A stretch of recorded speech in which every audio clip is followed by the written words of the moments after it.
Dalam video ini, saya akan membahas lebih lanjut mengenai fungsi art therapy.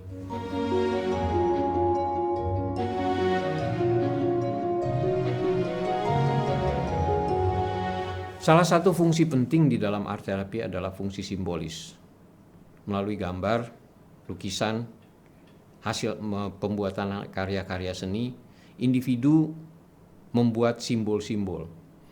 Simbol-simbol atau hal-hal yang memiliki makna tertentu di balik gambar, di balik bentuk, di balik hasil karya seseorang. Sebagai contoh, kalau seseorang menggambar harimau, menggambar kucing, hal tersebut memiliki simbol-simbol tertentu seperti simbol-simbol independensi, simbol-simbol kemandirian, karena jenis-jenis hewan ini relatif hidupnya mandiri, relatif mereka bisa hidup bebas secara mandiri. Kemudian ada yang membuat simbol-simbol tertentu, simbol bintang, simbol rembulan, simbol matahari yang memiliki refleksi-refleksi tentang spiritual, refleksi keagamaan, itu termasuk simbol. Nah, art therapy memberi peluang pada individu untuk berupaya memahami, menghayati pengalaman simbolis, baik di dalam realita maupun di dalam dunia angan-angan atau fantasi atau mimpi. Kalau seseorang bermimpi, dia menghasilkan imajinasi simbolis dalam benaknya. Dia bermimpi tentang sesuatu, saya bermimpi tentang pergi ke pegunungan, apa artinya? Karena mendaki gunung, menuruni gunung memiliki arti tertentu, simbolis. Kemudian saya melihat air, danau, sungai. Danau memiliki arti tertentu, sungai memiliki arti tertentu. Kemudian misalnya ada perahu, itu adalah imajinasi simbolis. Di samping itu, dalam upacara-upacara spiritual, dalam upacara-upacara ritual, upacara ritual seperti misalnya kebiasaan keluarga, kebiasaan makan bersama, kebiasaan pergi bersama, semua dilakukan secara simbolis. Hal ini dilandasi oleh prinsip bahwa manusia adalah makhluk simbolis atau dikenal man is animal symbolicum. Nah, melalui proses proyeksi simbolis ini, individu dapat lebih memahami kesejarahan pengalaman hidup dari masa lampau ke masa kini. Misalnya di masa kecil, dia menggunakan gambar-gambar tertentu sebagai simbol tentang pribadinya. Dia membuat gambar para remaja menggunakan gambar tengkorak, menggunakan gambar senjata tertentu untuk menunjukkan simbol keberanian misalnya. Kemudian ada juga yang menggunakan kalung dengan pendant hati, menunjukkan tentang kasih sayang, itu simbolik. Pada masa dewasa,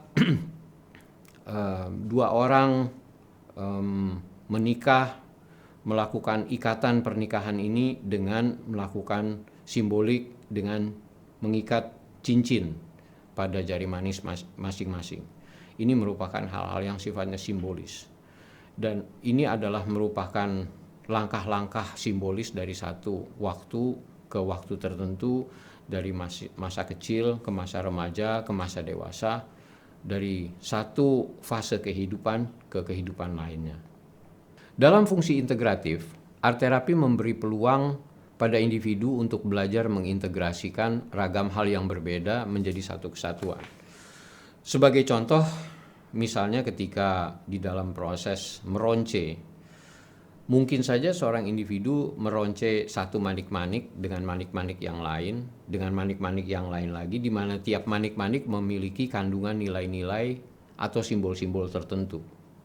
Dengan dia mengintegrasikan satu manik-manik dengan manik-manik yang lain, dia mengintegrasikan 2-3 simbol secara bersamaan. Atau di dalam proses still life drawing atau still life painting, seorang individu mengintegrasikan beberapa objek secara bersamaan. Dia bisa menggambarkan atau melukiskan objek-objek tersebut secara terpisah, secara diskriminatif. Ada buku, ada pen, ada vas bunga, ada dompet, ada kacamata, dan yang lain-lain. Tetapi bisa juga dia mengintegrasikan hal-hal tersebut menjadi satu kesatuan. Ketika hal tersebut ditempatkan secara tumpang tindih, saling overlap, dia melihat ini sebagai satu kesatuan yang terintegrasi. Jadi berbagai hal yang berbeda diintegrasikan menjadi satu kesatuan objek. Di dalam art terapi, seseorang itu dilatih untuk mengintegrasikan beberapa hal yang berbeda.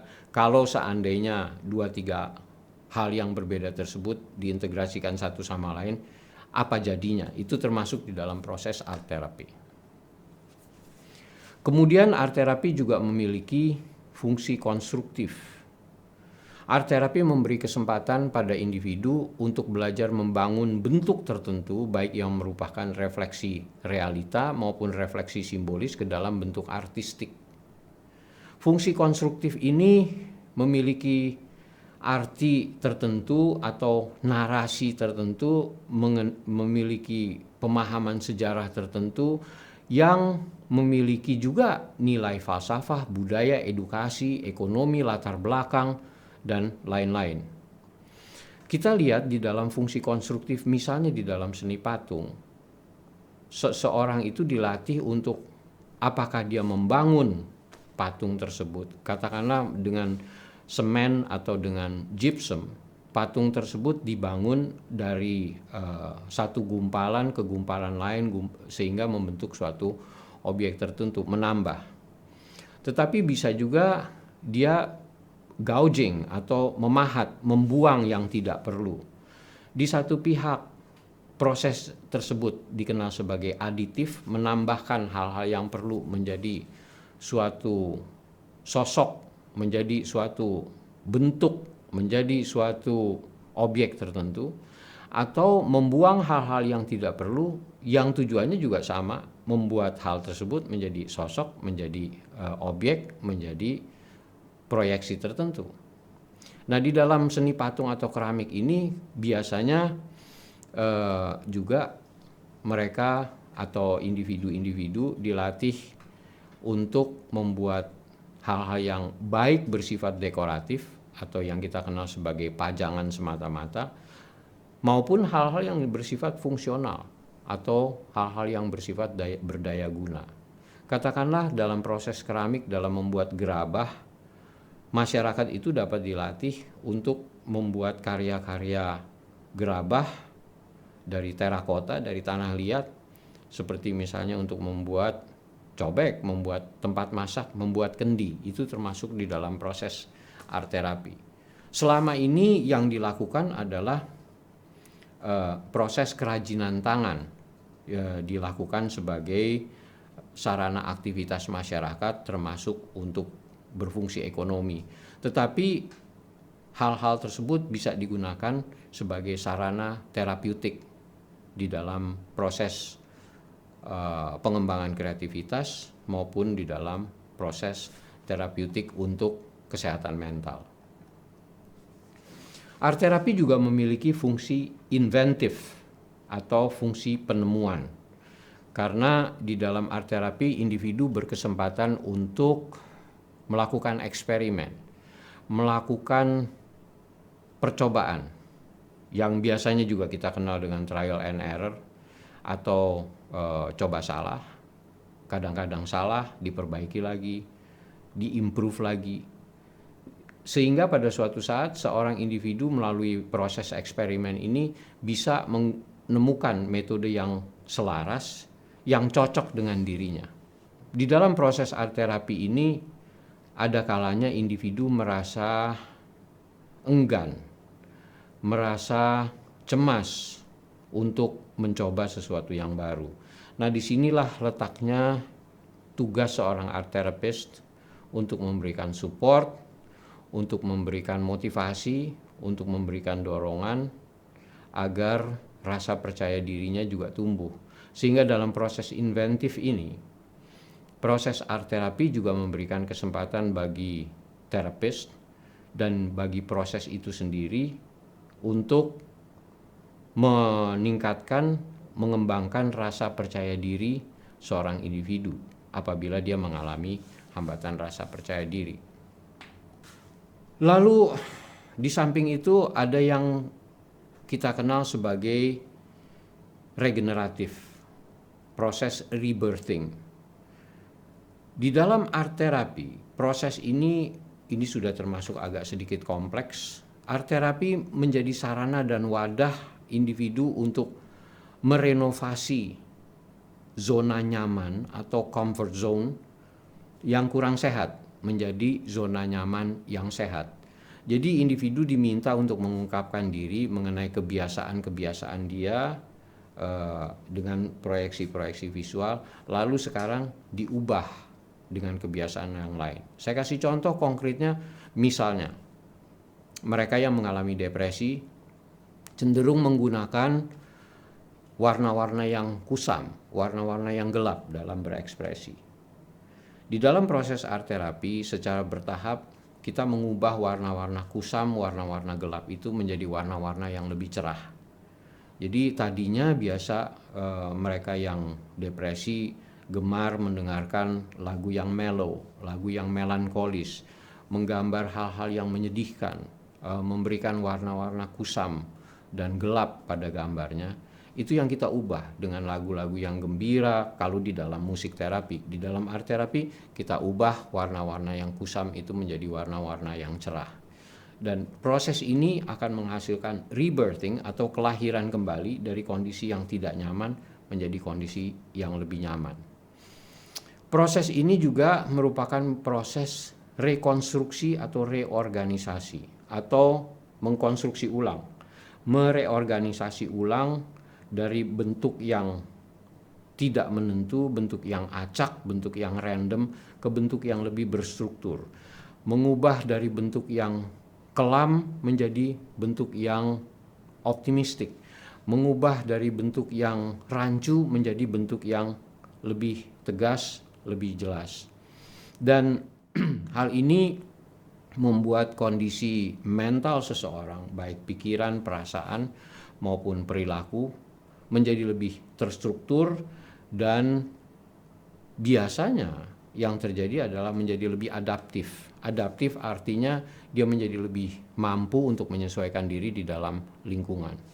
Sehingga kesempatan ini biasanya digunakan di dalam pengembangan art terapi untuk pengembangan kreativitas, di samping sebagai untuk pengembangan kesehatan mental. Art terapi juga berkesempatan memiliki fungsi atau dapat digunakan sebagai sarana bagi seseorang untuk mengalami kembali hal-hal yang bersifat traumatik, hal-hal yang bersifat traumatis. Tetapi hal-hal yang traumatis itu tidak kemudian terbenam di alam ketidaksadaran dan suatu saat mengganggu dia di dalam kehidupannya sehari-hari, melainkan diungkapkan ke alam kesadaran pada saat ini dan kemudian diupayakan untuk diatasi, direkonstruksi kembali secara emosional. Karena biasanya hal-hal yang traumatis itu disimpan ke alam ketidaksadaran dan untuk jangka waktu yang lama tanpa disadari oleh individu yang bersangkutan, hal traumatis ini kemudian mengganggu, yang biasanya juga kita kenal sebagai luka batin, mengganggu langkah individu untuk menjadi lebih maju, mengganggu langkah individu untuk lebih berani berkreasi, yang membuat biasanya individu menjadi takut, menjadi cemas untuk melangkah lebih jauh lagi. Dan ini yang seharusnya dihadapi oleh seorang individu di dalam atau melalui proses art terapi. Jadi art terapi memberikan kesempatan pada individu untuk merekonstruksi ulang pengalaman hidup dia dan memperbaiki. Istilah umum mungkin menyembuhkan. Biasanya pengertian menyembuhkan dalam art terapi adalah individu menyadari apa yang sebelumnya dia tidak sadari, karena art terapi dilandasi juga oleh pandangan-pandangan psikoanalisis. mengangkat alam ketidaksadaran ke kesadaran, membuat individu itu menjadi lebih sadar, dia mengalami hal-hal tertentu dan dia mampu mengatasi hal-hal tertentu. Art terapi ini juga memberikan kesempatan pada individu untuk menjadi lebih berani, courageous, untuk menghadapi kehidupan yang tidak nyaman. Kehidupan ini tidak selalu nyaman. Seringkali kita menghadapi hal yang tidak nyaman.